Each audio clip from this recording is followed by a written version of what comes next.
Welcome back. Here's a bit of a history lesson and the final stage, and that's varnishing.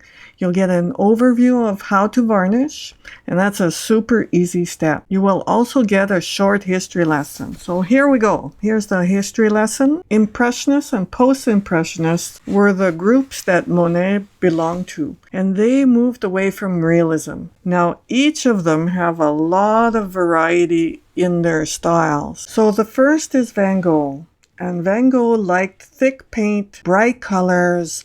Some of his paintings are almost half an inch thick. They're so thick with paint. He also loved creating patterns and a mood. There's Gogh, who loved chalk pastels, and he liked showing movement and creating that effect of movement. There's Klimt, who loved gold and pattern. He put gold and pattern in everything he painted. There's Turner in England, who loved to show the British mist. He painted the skies and in the morning, in the afternoon, in the evening. But he particularly loved sunrises and sunsets. There's Picasso, who co-founded the Cubist movement, and he went the furthest into abstraction. There's also Mary Cassatt, who I love. She loved to paint children and the mothers, women in particular. She worked in pastels and oil painting. There's Monet, who loved bold shapes and bright colors and very dramatic effects. Now we'll have our varnishing lesson. Varnishing is the easiest step there is. All you need to do is take a bit of gel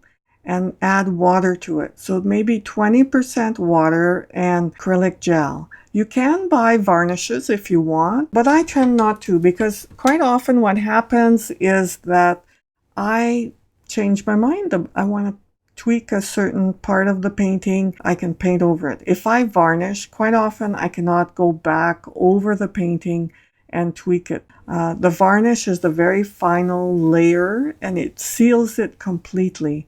What it does is it creates a barrier so that if you spill your coffee, it won't stain it. Also, if you have your painting in the kitchen and you spill spaghetti sauce on it, for example, you're not going to get a stain there. Remember how spaghetti sauce is really staining? Well, this is not going to happen. With this gel and water, it really seals all the pores, and then you can just save your painting from all those accidents. Now, I've speeded it up because when your gel and water, I call it a varnish, you paint from in one direction all the way horizontally, for example, and then you paint it all the way vertically. So I went in 2 directions. Now I'm going in 3 directions. So I want to make sure that all those tiny holes in the canvas and the layers of paint are well covered. Now I take my time and I also let it dry between those layers. Here I've cut and spliced and added, so it looks like I did it all in one shot, but really I let it dry. So we'll see you in the next section.